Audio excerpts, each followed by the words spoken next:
But for right now, we want to break down the coaching staff that Coach Robo has brought in, because there were only 4 JMU paid coaches on the staff after Cignetti Yeah. left and took like the whole staff with him. And so we were questioning, what are they going to do? Are they going to need me and you to call plays? Are we going to be arguing on the sidelines about EPA, expected points added? You want to run a run play, and I'm like, well, I don't want to lose any points on this play. Let's run a pass, because on average that will give us more than negative 0.1 points. We want to get 0.1 point. We could have just been arguing that all game, and we would have gotten delay of game after delay of game. Instead, they did the smart thing and they brought in a group of actual coaches. Do you want to break down who the coaches are that are coming in for the Armed Forces Bowl on December 23rd in Fort Worth, Texas? Yeah, still feel like we would have been good candidates, but I'm they a brought little upset we didn't even get a call, honestly. I mean, that would have been, we would have been I think after the first quarter, we worked ourselves out. We worked out kind of how we wanted to call the game, because clearly we wouldn't have done any prep before the game. It yeah, all would this is have just for been. the game. Could you imagine? I think we would have done great. It would have been like Madden. Always go for it on fourth down, onside kick, never punt. Yeah, zone read McLeod. You're gonna have to keep this one. Go. We know what we're doing. But they brought in, I think it's 5 that Robo mentioned in a recent press conference. So they got John Strollo. This one's cool. Was Robo's coach when he played in the late 1990s How at old is that Lafayette. guy? I think he was born in 1954. So someone Okay. else can do the math on that. 70-ish, I think. I guess that math isn't really hard because it's like 2024 right now, basically. Anyway, good coach. He has coached at a lot of different stops at various colleges, including Duke and Penn State. I read some article that I think he was doing tight ends for Penn State in like 2012 and 2013. And I guess he had gone at a lot of like smaller schools before that. And I guess Penn State fans were like, oh, is he even qualified to coach here? He had like decades of coaching experience, some article. And then like apparently his like tight ends were like all conference. And they're like, oh. Yeah, he does. Snobby, ridiculous article. Anyway, but he also, I guess at some point in his career was at a school that was running triple option. So he has some triple option background. Robo's quote here that I thought was fun. He says, I called him up and I said, I need your help. And he said, when do I get there? Which is just so sweet for like a retired coach, which I imagine he'll be involved like going into the game. And I don't know if they're allowed to be on the sidelines. I don't know like what the rules are for I have no idea. volunteer I would coaches. imagine yes. But that's like right up until Christmas. So I kind of dig this where the guy's just like, responsibilities, I'm there. Like He goes, through the holidays. could you imagine he's like drinking a Jack and Coke on his lazy boy? He gets a call from Robo, and Robo's like, Coach, we need you. When do you need me? When do you need me, son? I'll be there. Which is also awesome that like he coached him 25 years ago and it's just like anything you need, I'm there. Kind of speaks to like how well respected Robo is. Yeah. Another one, they brought in Brian Ginn, he worked with the Chicago Bears as a special teams assistant in 2020, 2021. Also spent like 2-ish decades as an assistant with Delaware and was their quarterback, I think in the late 90s, maybe, when they were running the wing T, which I think we had a conversation with Andy Lohman about. Tubby Raymond, I believe it was, right? With the wing T at Delaware. I think he was playing for Tubby, if I'm not mistaken. I don't think I was involved in that conversation. Yeah, we were definitely doing it. You were involved. I swear you were. Maybe it was someone else. It was a while ago. Was it Anyway. Dom's wedding? No, I don't think so. Okay. I think it was like over text or something because it was like a Twitter thread. Oh, okay. Because we were talking, not that it matters. Anyway, but he's working with special teams, but also has some wing T background. You'll find the triple option was a key thing here because Air Force is running a triple option. Do you want to say maybe now we'll have a dynamic return game? Yeah, a little something there. Also, Chesney's sort of like around and helping. That's my favorite storyline where he's like, well, I'm not going to be too involved, but like, I'm going to have a whistle.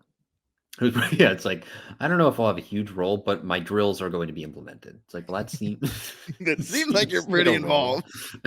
And then I think Riggert at one point asked him if he would have a headset. And he's like, I don't know yet. So like he might have a headset on the sidelines. He's going to let them like be coordinators and stuff, but he'll definitely be there, I think, on the sideline, whether he has a headset or not. Yeah. They've also got question. Yeah. How many over under 3.5 shots to Bob Chesney on the sidelines from the broadcast? And they mentioned something like this is JMU's new coach. Over under 3.5. Over, I bet he gets an interview too. Oh, Like okay. a sideline interview. Whatever you guys think, let us know on Twitter. Unless he's got headset and is locked in and they can't grab him like mid-game, then maybe he would give someone else like the halftime. I don't know. There's a lot of options there. Yeah, there is. All right. You say over 3.5. It cuts to him on the broadcast. I think so. Plus an interview. I like it. I think it. All right. John Reagan, former Maryland assistant. He coached the offensive line, I think, a couple of years ago. Has also coached at Air Force and Army. So he knows triple options well. So he's there helping him out with various activities. I believe Nick Kidwell is actually sort of like heading the offensive line, though, which is kind of fun. They have Matt Hackman, a Stony Brook. He was Stony Brook's defensive coordinator and associate head coach this year. Yeah, and then Stony Brook cleaned house. Yeah.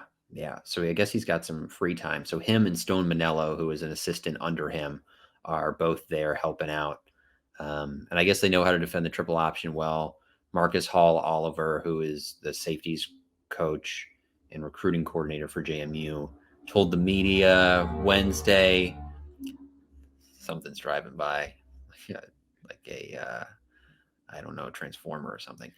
And I guess he had never coached against triple option, I think was what he was saying. So the more triple option defensive help they can get, the better. But they basically brought in 5 like very experienced coaches to sort of just aid in bowl prep, which I thought was pretty cool that they were even able to figure that out. Yeah, that's awesome. Ross or 11, will Chesney ever throw his headset? Would be absolutely sick if he had a minor role, had a headset though, and was just tossing it like constantly.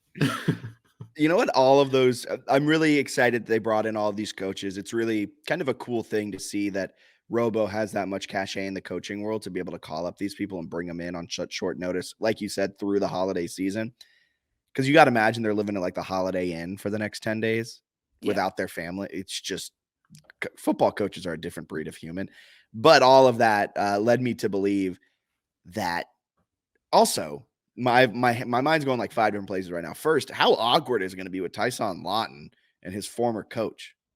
They might love it. They might be a reunion of sorts. It could also be like, man, you deserted us in your last year of eligibility. We needed you. You got Chuck Priori fired. That would be quite the take if you bring that up to him. That'll be my post-game press conference. Second question is just as important. Feels like we're going to run the ball a whole heck of a lot with all these offensive line coaches and like triple option coaches. There's so many like triple option coaches who not just defended it, but like were running it. That'd be sweet if JMU came out in a triple option.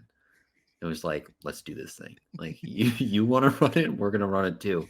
And yeah, I don't know. I also do. We talked about Kamara opting out. How much of it was just like, you see like how they block and they're just like taking your legs out on these as a defensive lineman. You're just like, no. I think that is important because he also saw what happened to Jalen Green. Like, I think Kamara opting out didn't shock me because you see Jalen Green's potential NFL. Like, he's an All-American, and all of a sudden, like, he may not get drafted because he doesn't have a knee right now. Yeah. But I thought that was cool. I think that's an interesting story idea that you had there where they're all staying. I wonder if they some of the coaches know each other decently well. I wonder if they're like, yo, let's get an Airbnb in Harrisonburg for like a month. Do you think they're all just at Robo's house? I wonder if some of them are staying at the coaches' like houses or something too. I mean, because you got 4 coaches on staff who have homes. Yeah. But think of how cool a coach's Airbnb would be. You walk in there like 2 days before the game, before they travel, and they have like whiteboards everywhere with just games. I bet they're hanging out because you've got a decent amount of free. Well, especially if you're like those coaches who aren't in other jobs. Like it's not like you're recruiting. You know what I mean? Like you coach the practice, and then you got a ton of free time. If any of those coaches are listening, please let us know how it is. We'd love to. It sounds awesome. On that. That sounds like a vibe. Sign me up, Coach Robo. I'll do it. I'll be your water boy. It'd be incredible. I'm on PTO starting next week until the new year. I'm ready. I can be there. We like that.